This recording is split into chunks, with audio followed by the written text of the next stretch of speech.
हमारे चैनल को सब्सक्राइब करें और बेल आइकन दबाएं। महेश थाने की पुलिस नहीं है, अब सब कुछ क्राइम ब्रांच के पास है। मैं अपनी तरफ से कोई कमी नहीं चाहता, लेकिन कुछ गड़बड़ नहीं होनी चाहिए, समझ गए? अर्चना कावेरी तुम्हारी जिम्मेदारी है। पता करो कि उसने अपना स्टेटमेंट क्यों बदला, और वो एनजीओ वाली देविका चौधरी, उसका क्या रोल है नई स्टेटमेंट के पीछे। और ललित, तुम स्कूल जाके पता करो, देखो महेश, प्रिंसिपल और बाकी का स्टाफ और क्या जानते हैं। मैं कालू से बात करता हूँ। एक और इम्पोर्टेंट चीज़ है, अजीब बात है कि वो इस केस फाइल में नहीं है। क्या मिसिंग है? डिटेल पोस्टमार्टम रिपोर्ट अब तक फाइल नहीं हुई है। नहीं हुई है? नहीं, हमसे छूटी नहीं है। डिटेल्ड रिपोर्ट अभी तक हमें मिली ही नहीं है, तो हम उसे अटैच कैसे कर दें? अपडेट तो होगा कल्पेश कि कब तक आने वाली है। अब ये तो नंदिता जी ही बता सकती हैं कि रिपोर्ट कब तक तैयार होगी। 1-2 दिन और लग जाएंगे, जैसे हो जाएगा मैं आपको फोन करती हूँ। इन्वेस्टिगेशन के हिसाब से श्रुति के साथ जो कुछ हुआ उसका जिम्मेदार कालू यादव था, तो उसका डीएनए मैच किया गया था? नहीं, ऐसी कोई रिक्वेस्ट नहीं आई है हमारे पास। और मैंने डॉक्टर रागिनी प्रधान का इंटरव्यू देखा था टीवी पर, लेकिन वो तो हमारे मेडिकल इन्वेस्टिगेशन टीम का हिस्सा है ही नहीं। मतलब ये डॉक्टर रागिनी प्रधान आपकी टीम में नहीं है? नहीं, जहाँ तक मुझे पता है वो तो प्राइवेट प्रैक्टिस करती है। हाँ, लेकिन जब हम विक्टिम की डेड बॉडी पोस्टमार्टम के लिए तैयार कर रहे थे, तब सब इंस्पेक्टर कल्पेश शर्मा ने डॉक्टर रागिनी प्रधान को अलग से बुला लिया था। एनीवे, मैं डिटेल रिपोर्ट तैयार कर रही हूँ, रेडी होते ही आपके पास भिजवा दूंगी। अब इस केस में आगे आने वाली बातें बहुत चौंकाने वाली थी। ये नई इन्वेस्टिगेटिंग टीम को एक ऐसे भंवर में पटकने वाली थी कि कालू यादव के मुख्य अभियुक्त होने के बावजूद केस की फाइल को क्लोज करने के लिए अभी उन्हें कड़ी मेहनत करनी थी।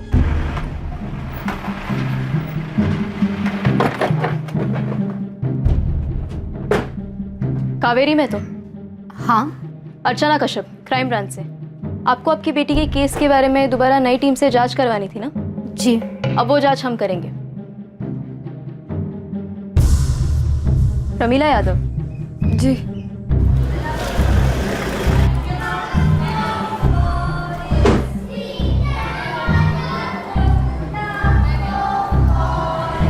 कुछ लेंगे सर? चाय, कॉफी? सीसीटीवी फुटेज जो पहली टीम को नहीं दिए थे आपने।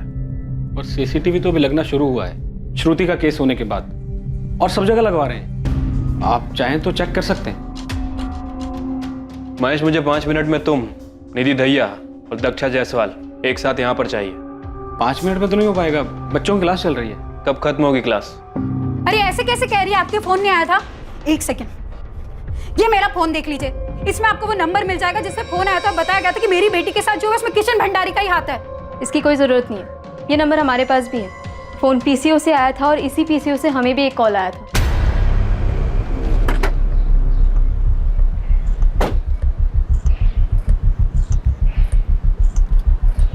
बोलो भाई। Crime branch.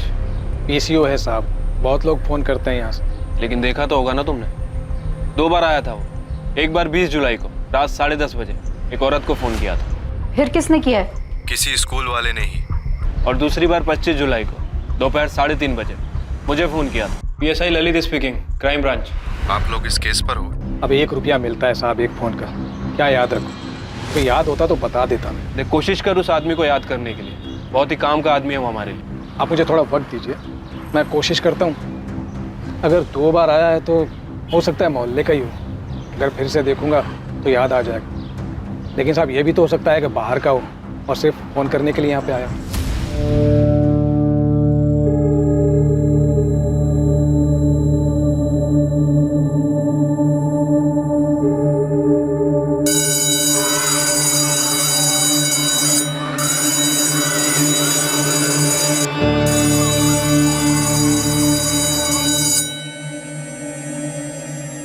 तूने अपने बयान में लिखा है कि जिस दिन श्रुति अकेली निशा के बिना घर पर आई और तेरी बीवी प्रमिला भी घर पर नहीं थी, उस दिन तूने श्रुति के साथ बहक गया था मैं साहब। श्रुति तो बहुत सुंदर दिखती है रे। बच्ची को अकेला देखकर संभाल नहीं पाया अपने आप को। ऐसा नहीं करना चाहता था, लेकिन हो गया। गलत किया श्रुति के साथ।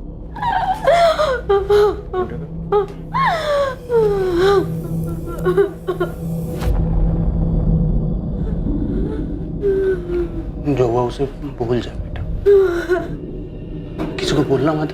मम्मी पापा को भी नहीं, है ना? समझ गई ना? नहीं तो वो लोग बोलेंगे तू झूठ बोल रही है, और मैं भी ये बोलूंगा कि तू झूठ बोल रही है। तू नहीं बोलेगी ना? मतलब तूने जबरदस्ती की? जी साहब। तो वो चुप क्यों रही, चिल्लाई क्यों नहीं? वो मुंह दबा दिया था। उसकी हालत और खराब हो गई, कब पता चला तुझे? जब पेट दर्द और उल्टी शुरू हुई तो डॉक्टर बन गया, 10 साल की बच्ची को दवा दे दी। कहां से लाया था दवा? एरिया की बाहर की दुकान से। दुकान का नाम याद नहीं। जब श्रुति की मौत की खबर आई तब तो समझ में आ गया होगा कि तूने ही श्रुति को मारा है। पाप हो गया था साहब मुझसे। साहब मैं पापी हूं साहब, मुझे फांसी दे दो साहब। साहब मुझे मार दो साहब, फांसी दे दो साहब। कालू भाई ऐसा कर ही नहीं सकते। अरे बहुत सालों से जानते हैं हम उन्हें। एकदम गलत इल्जाम लगाया गया है उन पर। और तुम्हें स्कूल वालों पे इल्जाम लगाने के कितने पैसे मिले? अरे ओ मैडम, आप भी मिली हुई हो स्कूल वालों से? अब पिछली बार जो पुलिस आई थी उनसे? एक औरत हो के एक औरत के बारे में ऐसा सोच भी कैसे सकती हैं आप? किसी ने पैसे नहीं लिए मैडम, और नहीं मेरे पति ने कुछ किया है। प्रमिला यादव, तुमसे भी बात करूंगी मैं, पहले कावेरी से कर ले। सच बोल रही है प्रमिला। श्रुति और निशा दोनों बेटी जैसी है कालू भाई के लिए। ना मुझे ना मेरे पति को लगता है कि वो ऐसा कुछ कर सकते हैं। पहले तो तुम कुछ नहीं कहना चाहती थी, फिर वही एक फोन आया और तुमने सारी बात मान ली। क्यों? किसका फोन? और कालू को अरेस्ट करने के एक दिन बाद ही ये फोन क्यों आया? हाँ, अगर कोई शुभचिंतक ही था तो पहले क्यों नहीं बताया उसने? मुझे पहले भी लगता था कि कालू भाई श्रुति के साथ ऐसा कुछ नहीं कर सकते, उनका हाथ नहीं है इसमें। अरे जिसकी बेटी मरी उसकी बात तो आप लोग सुन ही नहीं रहे हैं। 13 तारीख की रात को हम सब साथ खाना खा रहे थे, सब ठीक था, हंसी मजाक चल रहा था। हम लोग खाना खा रहे थे और श्रुति खेल रही थी, निशा के साथ मस्ती कर रही थी। मुझे डांट लगाना पड़ा उसे कि खेल रोककर खाना खा ले। मैंने अगली सुबह उसे स्कूल छोड़ा। हंस रही थी, खुश थी, हर रोज की तरह। मर्द नहीं समझ सकते, लेकिन आप तो औरत है, आप तो समझ सकती है। सोचिए, एक 10 साल की लड़की को एक दिन पहले दवाई दी गई क्योंकि उसे बहुत दर्द हो रहा था और किसी को पता नहीं चलता। और ऐसा दर्द उसकी माँ से छुपा हुआ रह सकता है? बताइए जरा। माना कि नहीं छुपा सकती, लेकिन फिर आप लोगों ने ये बात पहली वाली टीम के सामने क्यों नहीं उठाई? अरे मैडम, चिल्ला चिल्ला के कहा था, लेकिन सुनना क्या चाहते थे वो लोग? कालू भाई को पकड़ने के बाद बस जैसे तैसे मामला खत्म करना था। आप देविका जी से पूछ लीजिए, वो थी साथ में जब मैंने बोला था। और देविका इस केस में कैसे आई? आपने बुलाया या खुद घुस गई? क्या फर्क पड़ता है मैडम, उनके रहने ना रहने से सच बदल जाएगा? सच बदलेगा नहीं, लेकिन सच बदलने की कोशिश जरूर की जा सकती है। आपकी बेटी की मौत हुई है, तकलीफ में थी वो। आप जानती है ना, अगर आप झूठ बोल रही है तो आप खुद उसके साथ अन्याय कर रही है। मैं अन्याय कर रही हूँ मेरी बच्ची के साथ? अरे आप लोग समझ ही नहीं रहे। ऐसा दर्द तो एक औरत भी सहन नहीं कर पाती है। श्रुति तो फिर भी बच्ची थी, सिर्फ 10 साल की, मेरे बगल में सोती थी। मुझे नहीं पता चलता क्या? वो चुप नहीं बैठती, मुझे बताती। मुझसे बेहतर मेरी बेटी को कौन जान सकता है? मैं नहीं मानती कि आप लोग जो कह रहे हो वो सच है।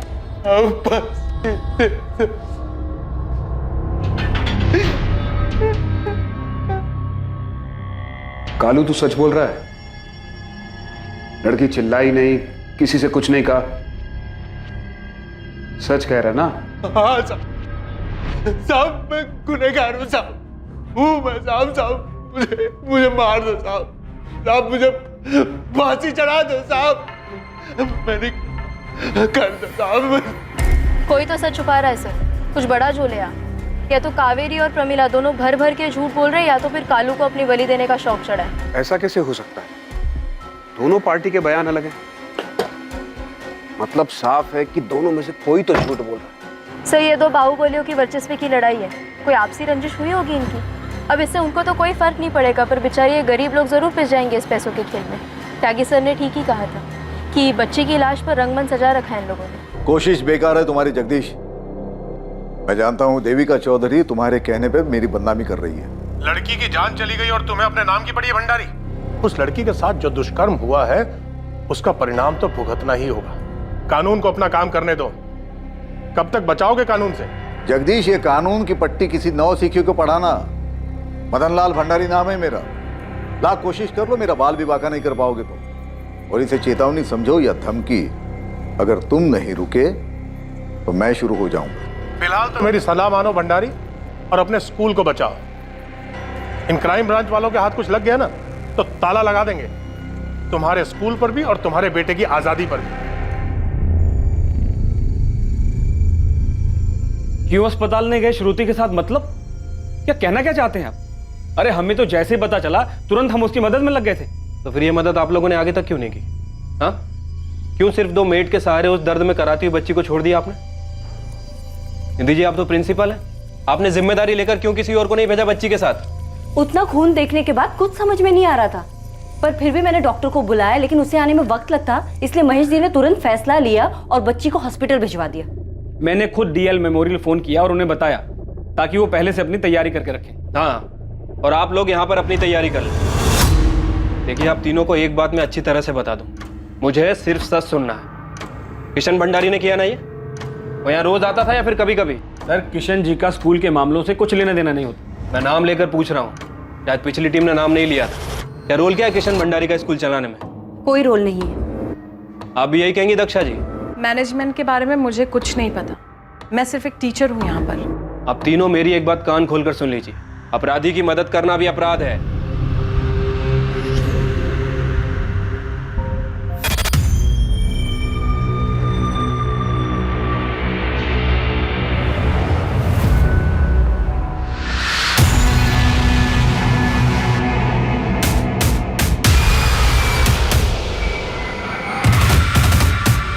ये झमेला तुम ही देखो महेश, मैं रेजिग्नेशन दे रही हूँ। सोच लीजिए मैडम, ये 2 बाहुबलियों की आपस की लड़ाई है और बेवजह स्कूल को बदनाम किया जा रहा है। आरोपी तो जेल के अंदर है।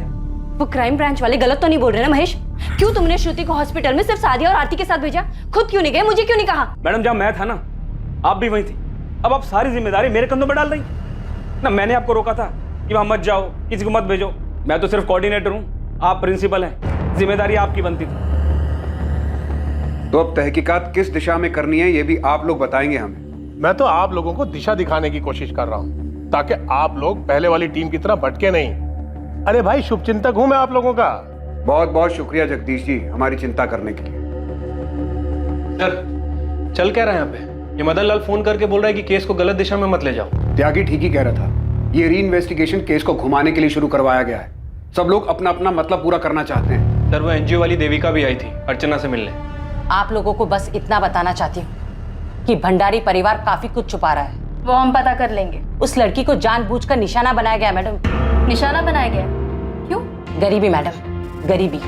उस लड़की की माँ ने फीस कम करने की रिक्वेस्ट की तो उन लोगों ने ऐसा बदला लिया। क्या बोल रही है आप कि श्रुति को टारगेट किया गया था? इस केस में एक और नया मोड़ आया, लेकिन इसी के साथ पीड़िता की पोस्टमार्टम रिपोर्ट से एक और चौंकाने वाली चीज पता चली।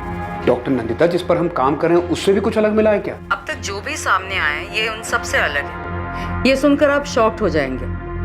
मुझे लगता है ये सारी चीजें जानबूझकर छिपाई गई, केस को दबाने के लिए कवर अप किया गया है। मैं अभी पहुंच रहा हूँ। पुरानी टीम कह रही है कि उनको भी नहीं पता था ये। झूठ बोल रहे हैं वो लोग।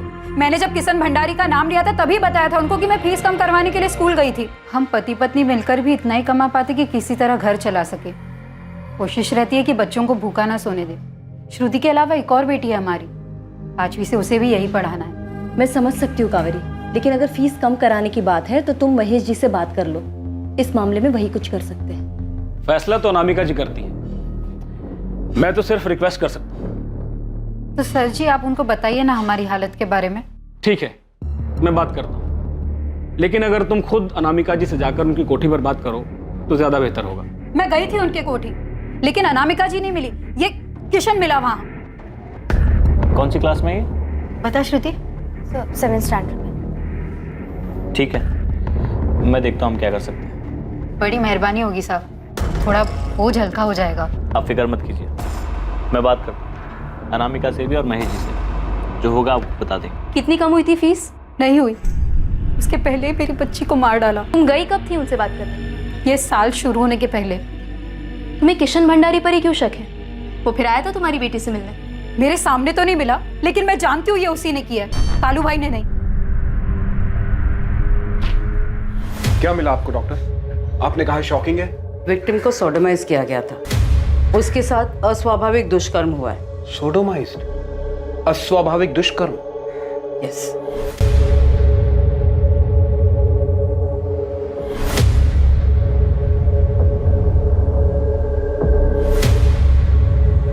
पूरे पोस्टमार्टम की हमने वीडियो रिकॉर्डिंग की है। इसके अलावा भी एक और चौंकाने वाली बात सामने आई ऑफिसर। विक्टिम की डेड बॉडी से हमें किसी पिल के कोई भी ट्रेसेस नहीं मिले। उसके साथ बहुत बुरी तरह से अस्वाभाविक दुष्कर्म हुआ है, जिसकी वजह से बहुत खून बहा और डेथ हुई। तो फिर ये प्रेगनेंसी वाली बात कहाँ से आ गई? मैं भी हैरान हूँ कि ये अफवाह सामने कैसे आई, जबकि श्रुति के साथ जो कुछ भी हुआ वो अननेचुरल था। वो फिजिकली इमेच्योर थी। फिजिकली इमेच्योर मतलब आप ये बोल रही हैं कि वो पेट से हो ही नहीं सकती? किसी भी हाल में हो नहीं सकती। मुझे ये समझ में नहीं आ रहा कि डॉक्टर रागिनी प्रधान इस नतीजे पर कैसे पहुंची और उन्होंने इन पिल्स का जिक्र कैसे किया। जब मैं पोस्टमार्टम कर रही थी तो मुझे समझ में आ रहा था कि कुछ ना कुछ तो गड़बड़ है। हमने विसेरा और डीएनए प्रिजर्व किया है और अब मैं श्योरिटी के साथ कह सकती हूँ कि विक्टिम प्रेग्नेंट हो ही नहीं सकती।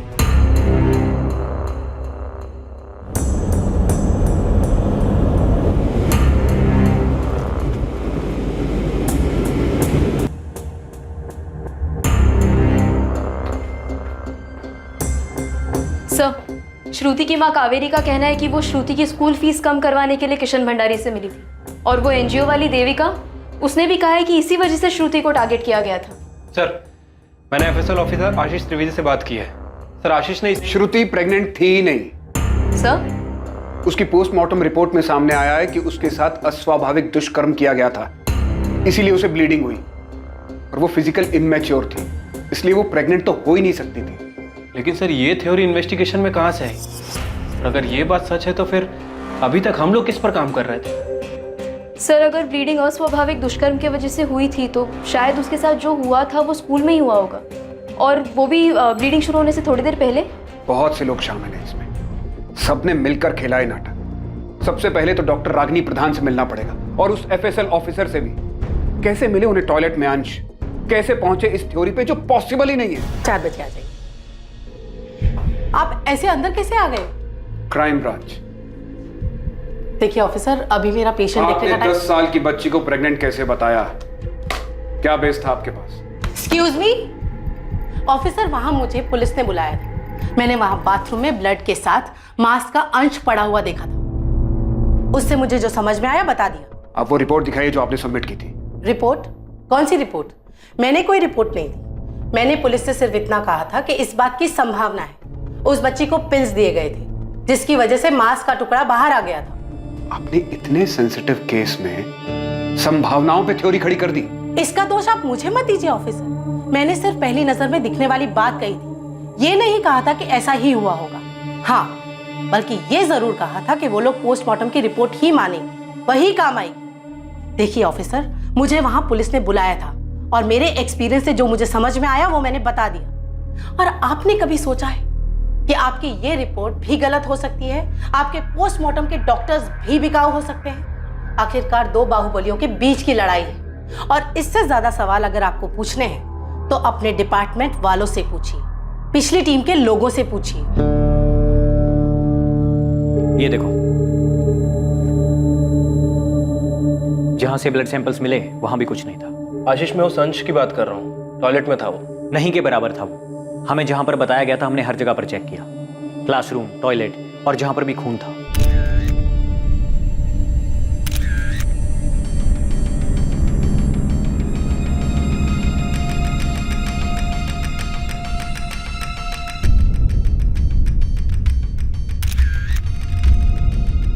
मैं जानता हूं कि तुम उस अंश के बारे में बात कर रहे हो जो टॉयलेट से मिला था, लेकिन मुझे लगता है वैसा है नहीं जैसा बोला जा रहा था।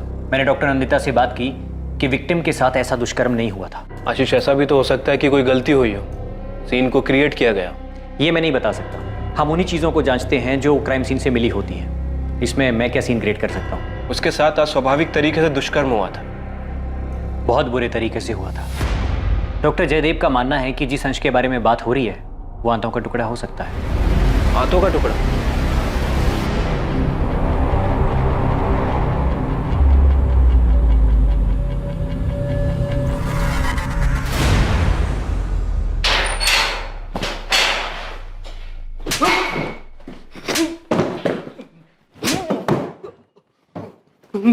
सच उगलवाने के लिए मैंने बहुत क्रिमिनल्स की हड्डी तोड़ी है, लेकिन पहली बार झूठा इल्जाम अपने सर पर लेने वाले को पीट रहा हूं मैं।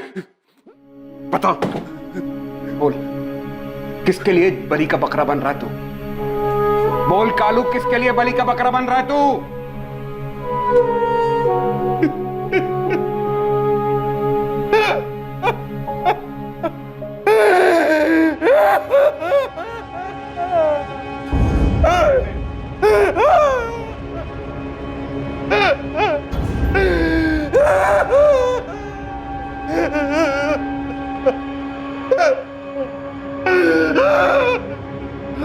पानी पी।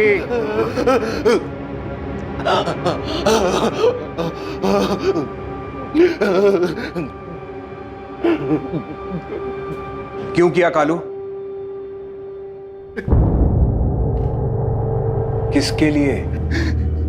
किसके लिए साहब? किसके लिए?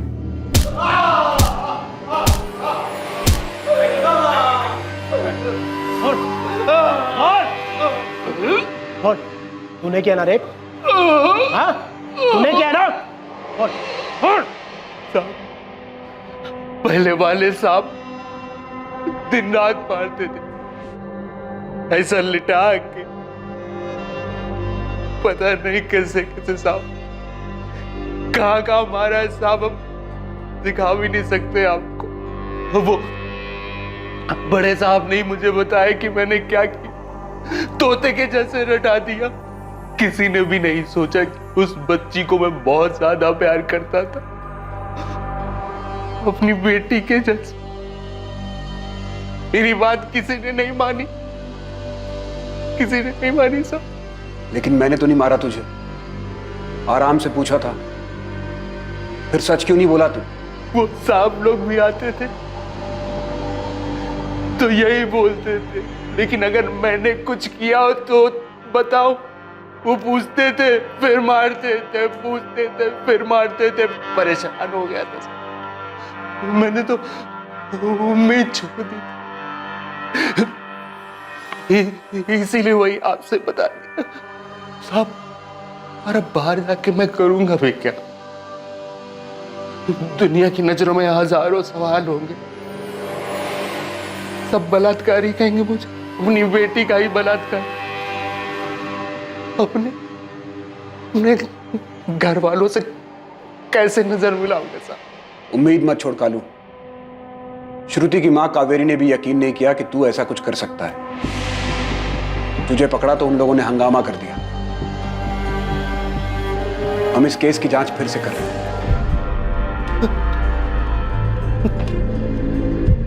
तो आप लोग मुझे बचा लेंगे? तुझे तुरंत तो नहीं छुड़वा सकता, क्योंकि चार्जशीट में तेरा इकरारनामा है।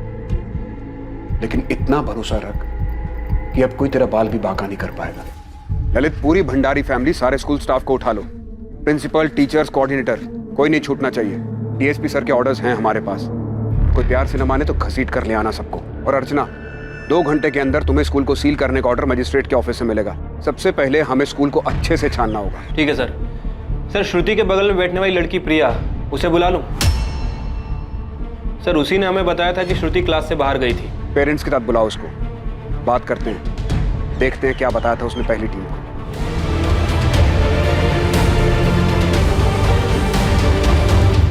मेरी तरफ इशारा कर रहे हो माथुर? इशारा नहीं कर रहा हूं त्यागी, सीधे सीधे पूछ रहा हूं। इस केस में तुमने अपराधियों के साथ मिलकर काम किया? जो मुंह में आए बको मत, सोच समझ कर बोलो। हमने वही किया जो इन्वेस्टिगेशन में पता चला। और ये पोस्टमार्टम की रिपोर्ट तो अभी आई है ना? क्या अब तक हम हाथ पर हाथ धरकर बैठे रहते? खेल खेल रहे हैं ये लोग। तुम क्यों चिढ़ रहे हो कल्पेश? तुम्हारा खेल बिगड़ गया इसके लिए? मिली भगत सामने आ गई सबकी। अब ये भी बता दो कि डॉक्टर रागिनी प्रधान कहां से आ गई इसमें? सुना वो तुम्हारी जान पहचान वाली है? मेरी जान पहचान वाली है, इसीलिए अर्जेंट में आई, क्योंकि टॉयलेट में कुछ पड़ा हुआ मिला था और वो बहुत बड़ा सबूत साबित हो सकता था। पानी में बह सकता था, वेस्ट हो सकता था। ऑन द स्पॉट डिसीजन लेना था, एक्सपर्ट की जरूरत थी, इसलिए डॉक्टर रागिनी प्रधान को बुलाया। समझ में आया? असली रिपोर्ट को साफ करने की पूरी तैयारी कर ली थी तुमने। किसके कहने पे किया ये सब? रिपोर्ट में और क्या क्या बदला सबने मिलकर? त्यागी, उस बच्ची को सोडोमाइज्ड किया गया था। फिजिकली इमैच्योर थी वो बच्ची। कैसे दबाई ये बात? बाहुबली लोगों का हाथ है इन सब में। अगर उन्हें कुछ दबाना ही है तो वो पोस्टमार्टम रिपोर्ट भी तो बदल सकते हैं। मैंने पहले बताया था माथुर, रंगमंच सजाया गया बच्ची की लाश पर। यह केस उतना आसान है नहीं जितना दिखाई देता है। आग का कुआं है, जितनी गहराई में उतरोगे उतने जलोगे। बचोगे तो तुम भी नहीं त्यागी। क्योंकि तुम भी इसी रंगमंच का हिस्सा हो। सच्चाई को तो मैं खोद निकालूंगा, चाहे तुमने उसे कितने ही गहरे में क्यों ना दबा के रखा हो। और एक रिपोर्ट और बनेगी कि कैसे वर्दी पहन के तुम लोग अपराधियों के साथ जाकर मिल गए।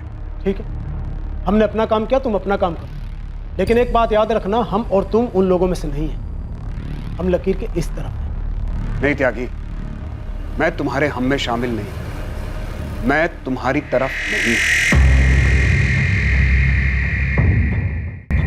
गलत दिशा में जा रहे हो ऑफिसर, गलती कर रहे हो तुम। गलती तो अब सुधारी है भंडारी जी। अब समझ में आया कि आपने केस को किस दिशा में भटकाया था। सर सर सर मेरी बात सुनिए। आप लोग जगदीश पाल के बहकावे में आ रहे हैं। वही मास्टरमाइंड है इस सब फसाद का। पता कीजिए आप, वो पोस्टमार्टम रिपोर्ट में उसी ने हेराफेरी करवाया। वो सब हम पता कर लेंगे, लेकिन अभी तू बताएगा कि तूने क्या हेराफेरी की है। चल सर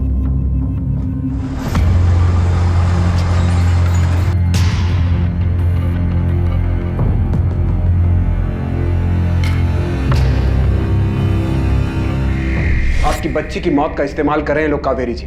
आप सही थी, बहुत बुरा हुआ है आपकी बच्ची के साथ, लेकिन वो नहीं हुआ जो हमें बताया गया है। मतलब कालू भाई ने कुछ नहीं किया ना?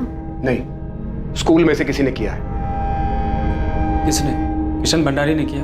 हम पता लगा रहे हैं और बहुत जल्द आपको भी बता देंगे। इन लोगों ने सबूत मिटाने की कोशिश की है, लेकिन हम लोग इन्हें छोड़ेंगे नहीं, पकड़ के रहेंगे। कुमार साहब को बोलो और भी काम है हमें, जो भी बात करनी है जल्दी करो। सुना नहीं क्या तुमने?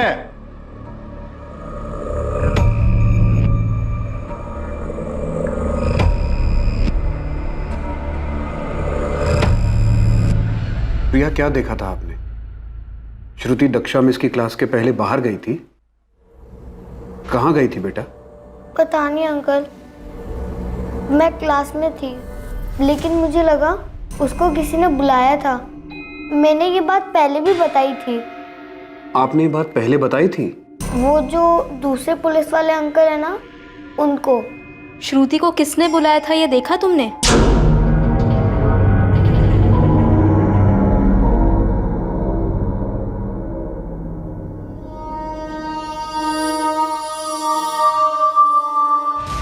कौन था वो प्रिया? किसने बुलाया था? किशन भंडारी था? तुम किशन भंडारी को जानती हो ना? नहीं, पर मैंने देखा नहीं कि उसे किसने बुलाया था। डरो मत बेटा, हम जानते हैं वो कोई स्कूल वाला ही था, है ना? कौन था वो? पता नहीं अंकल, पर मैंने सच्ची में नहीं देखा।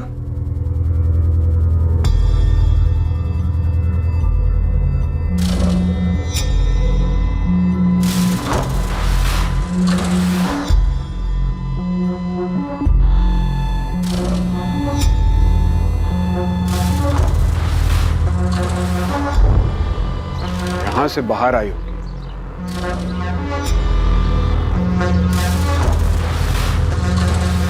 सर इस तरफ तो क्लासरूम्स हैं, बहुत ज्यादा बच्चे होंगे, हो सकता है कि इस तरफ गई हो।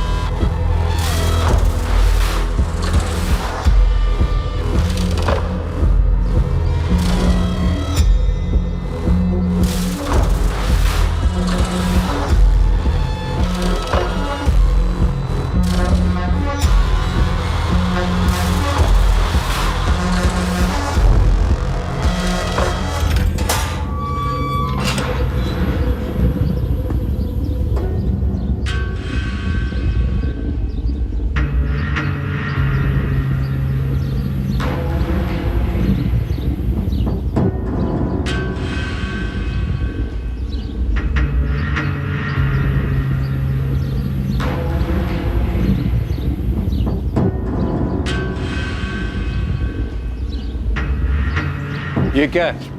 साहब स्टोर रूम है। ताला क्यों लगा स्टोर रूम में? साहब चाबी हमारे पास नहीं। जल्दी लेकर आओ।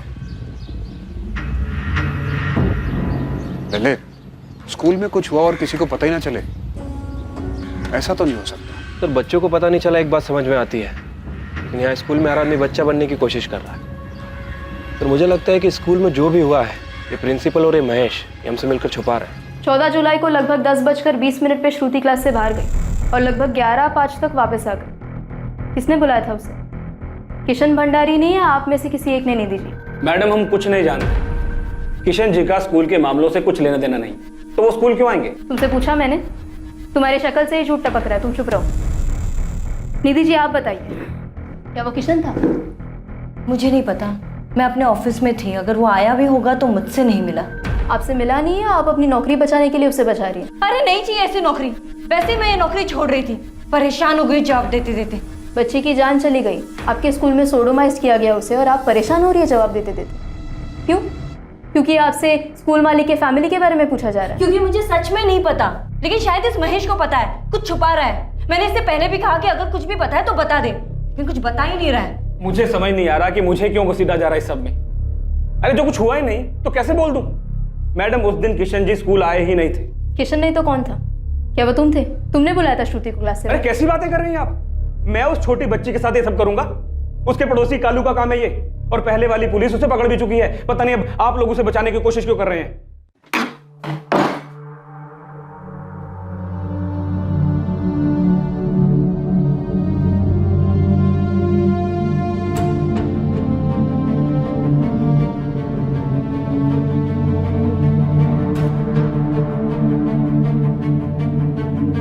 इस कमरे से कभी कोई सैंपल ही नहीं लिया गया सर, शायद इसीलिए फॉरेंसिक रिपोर्ट में इस कमरे का कोई जिक्र ही नहीं है। इस कमरे पर किसी का ध्यान ना जाए इस बात की पूरी कोशिश की गई होगी।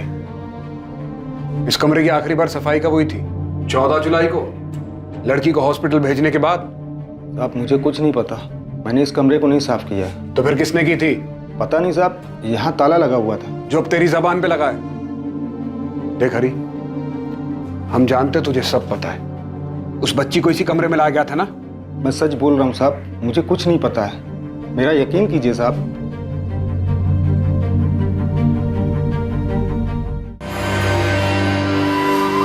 इंस्पेक्टर तुम जानते नहीं कि मदन लाल भंडारी कौन है, वरना कल दोपहर से इस तरह हमें यहाँ पे बिठा के नहीं रखते तुम। जब तक तुम सच नहीं बता देते तुम यहां से बाहर नहीं जाओगे मदन लाल।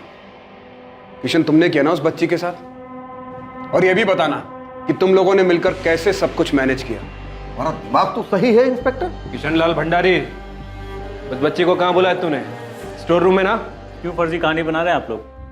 हाँ, मेरे पापा का नाम खराब करने के लिए, मुझे फंसाने के लिए?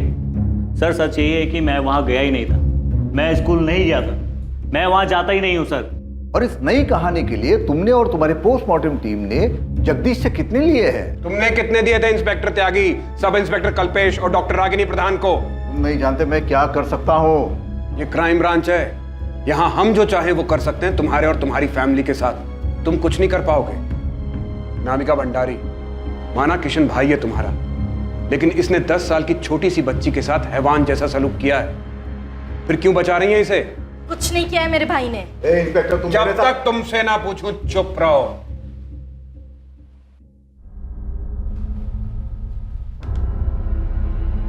अनामिका, 14 जुलाई को महेश ने 11:10 के बाद तुम्हें 6 कॉल किए, 2-2 मिनट के, और महेश ने 2 कॉल तुम्हें किए मदन लाल। 11:10 से 11:35, यानी इस 25 मिनट के बीच में तुम लोगों को 8 बार कॉल किए। क्यों?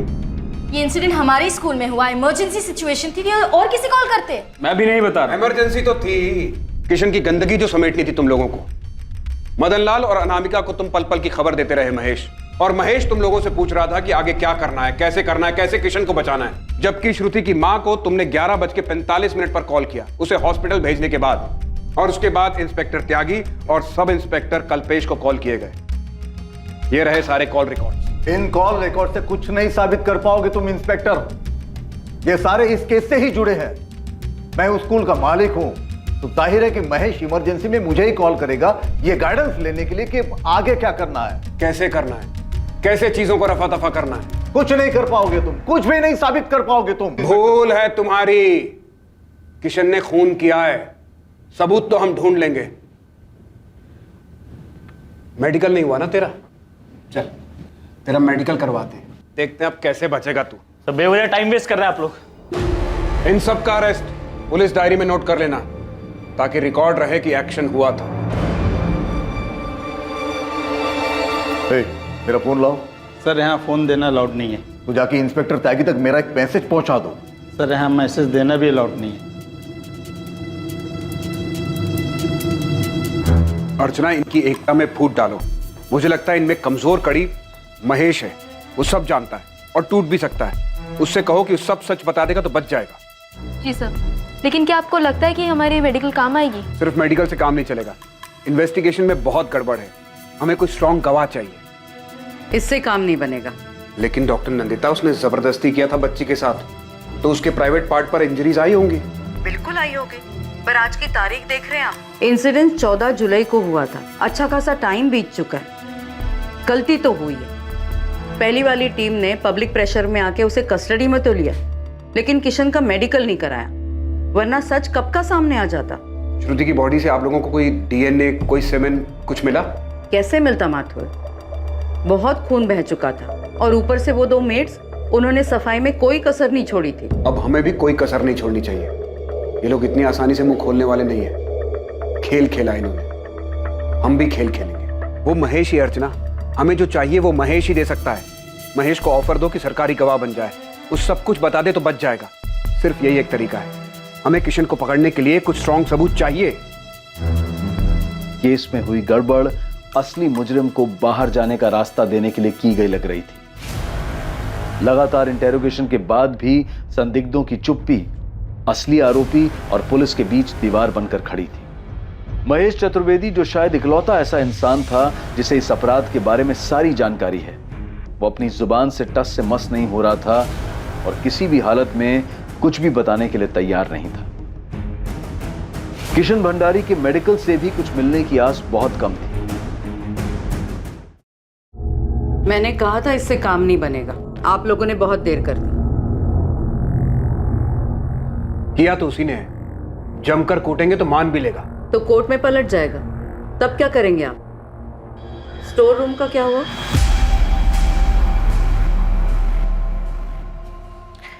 कहां से लेकर आऊं मैं कुछ ललित?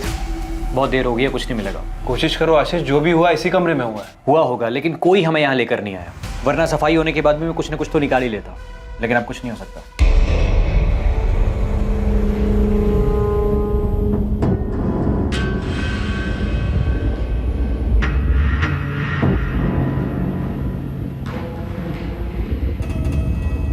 नहीं किया तूने, कुछ नहीं होने दूंगा तुम्हें। बस 1-2 दिन रुक जा, बेल हो जाएगी हमारी।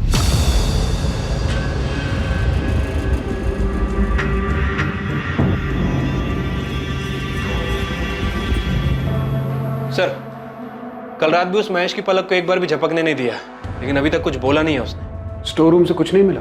नहीं सर, फॉरेंसिक ने 6 घंटे मेहनत की, लेकिन। और उस फोन पर इंफॉर्मेशन देने वाले का, जिसने हमें और कावेरी को कॉल किया था? पीसीओ वाले मुस्ताक को फॉलो अप कर रहा हूं मैं। मैम, अगर किशन स्कूल आया भी होगा तो मैंने उसे नहीं देखा। मुझे पता है, इस सब में महेश शामिल है। श्रुति की माँ फीस कम करवाने के लिए अनामिका के पास गई, लेकिन मिल गया उसे किशन। तभी से उसके मन में शैतान घुस गया होगा।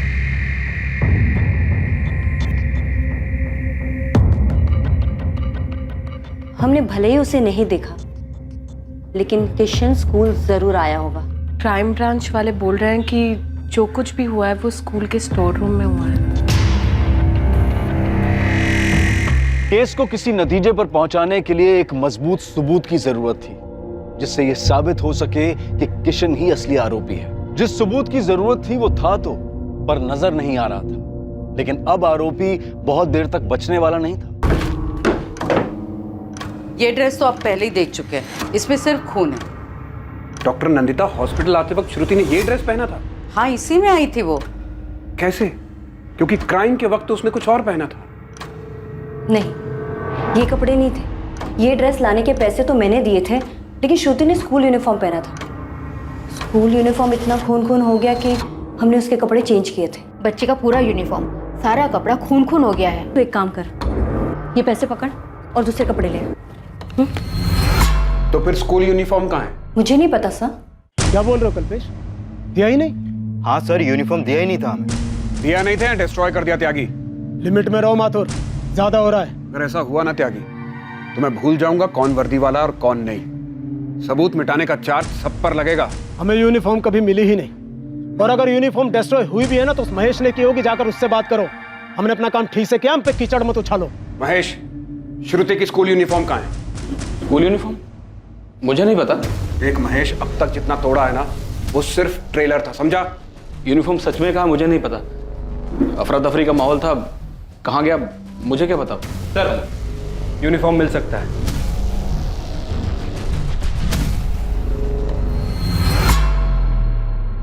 आरती और साद्या, श्रुति के कपड़े तुम दोनों ने बदले थे ना? हाँ, हमने ही बदले थे। स्कूल यूनिफॉर्म पहना था उसने। अभी कहाँ पर है वो? सर, श्रुति का बैग और यूनिफॉर्म स्कूल में ही था। महेश सर ने बोला कि दोनों को पैक करके उसके घर पे दे दो, तो मैंने दे दिया। दादिया, ये यूनिफॉर्म श्रुति के बैग में डालो और उसके घर पर दे दो। बाकी कोई काम होगा तो बताता हूँ।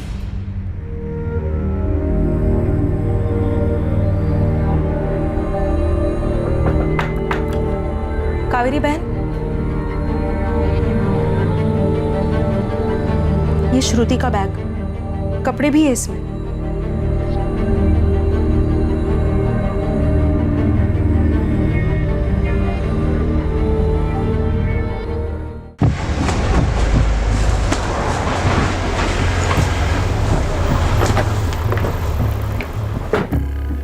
यूनिफॉर्म मिला कावेरी? हाँ मिला। यूनिफॉर्म साफ तो नहीं किया ना तुमने? नहीं मैडम, जैसा मिला था वैसे ही अलमारी के ऊपर रख दिया ताकि दिखाई ना दे। इसे देखने की हिम्मत नहीं तो साफ क्या करती। सही क्या कावेरी? खून तो सूखा ही था, लेकिन अगर इसमें सीमन गिरा है तो मुझ पे छोड़ दो, मैं डीएनए निकाल कर आपको दे दूंगी। डू इट नंदिता, जो हो सके वो करो।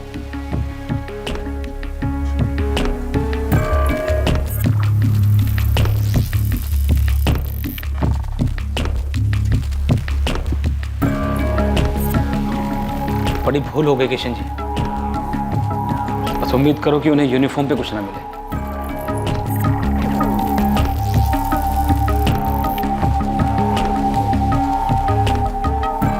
श्रुति, हाँ वो 7th क्लास में है ना, उसकी माँ को फीस कम करवाना था उसका। हाँ जानता हूँ। हाँ तो लेके आ उसको, मैं बात करता हूँ। ठीक है, बुलाता हूँ। हाँ ऐसे नहीं, स्टोर रूम में लेके आ।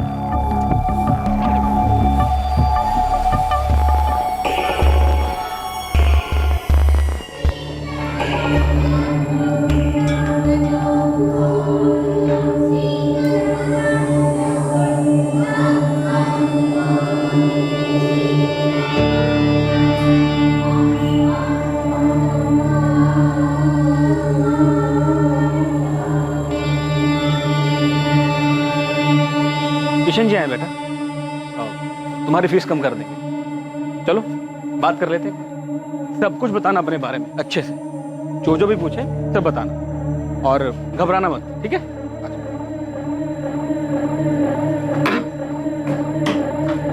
चलो। Good morning sir. Good morning, कैसी हो तुम?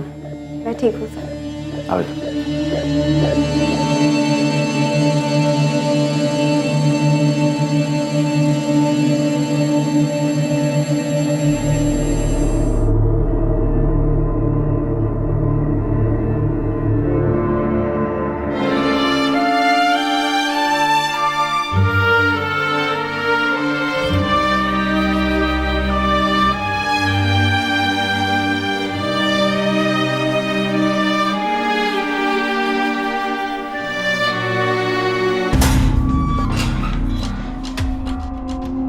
चल तेरा टाइम पूरा हो गया, उठ। अरे उठ, चल।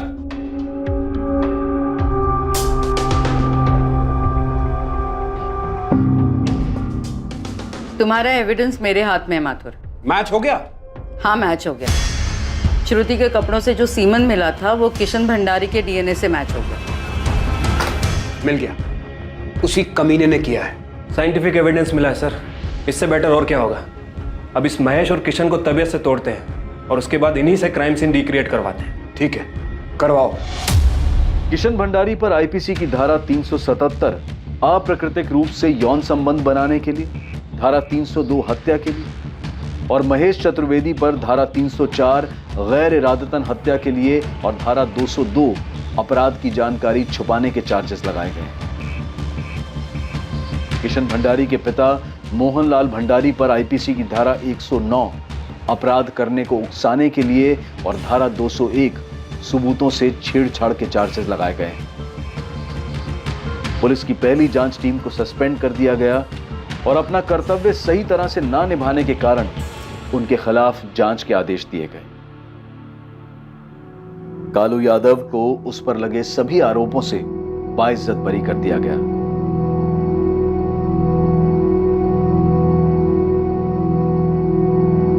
कावेरी अपनी बेटी को न्याय दिलाने के लिए लड़ी और आखिरकार उन रसूखदार और ताकतवर लोगों तक पहुंची जिन लोगों ने जुर्म से भागने के लिए बहुत कुछ किया था। कोई खबर? नहीं सर, पीसीओ वाले के पीछे लगा हूं, लेकिन जिस कॉलर ने किशन भंडारी का नाम आगे किया था उसके बारे में कुछ पता नहीं चल रहा है। कोई नहीं, केस को सही बंदे की तरफ घुमाने में बड़ी हेल्प की है उसने। नहीं भी पता चले तो ठीक है। सर वैसे मुझे लगता है कि कोई स्कूल से ही होगा, शायद उसकी इंसानियत जाग गई होगी और उसने हमें फोन कर दिया। वो कॉलर अब तक अज्ञात है, क्योंकि उस अज्ञात कॉलर ने अपनी जिम्मेदारी समझी, क्योंकि श्रुति की मां ने हार नहीं मानी और अपनी आवाज उठाई, क्योंकि कई संगठनों ने आम लोगों का साथ दिया और केस को री इन्वेस्टिगेट करने की उनकी आवाज को बुलंद किया। नतीजा यह हुआ कि कानून की पकड़ से दूर जा रहे और सबूतों को मिटा चुके असली अपराधी पकड़े गए, वरना इस केस में एक गरीब निर्दोष की बलि चढ़ाने की पूरी तैयारी कर ली गई थी। हम उस इन्वेस्टिगेटिंग टीम की सराहना करते हैं जो इतनी बाधाओं से लड़ते हुए मामले की गहराई तक गई और असली आरोपियों को पकड़ने में सफल रही। हमारा सिस्टम ऐसे ही समर्पित और निष्ठावान लोगों के प्रतिबद्ध और सतर्क रहने से चलता है। अब मैं अनूप सोनी आपसे विदा लेता हूं। कल रात 11 बजे आपसे फिर मुलाकात होगी एक और नए केस के साथ। और याद रखिए, क्राइम और आपके बीच में सिर्फ इतना फर्क है कि आप कितने सतर्क हैं। सतर्क रहें, सुरक्षित रहें। जय। For more updates, subscribe to our channel, click the show links and enjoy watching the videos.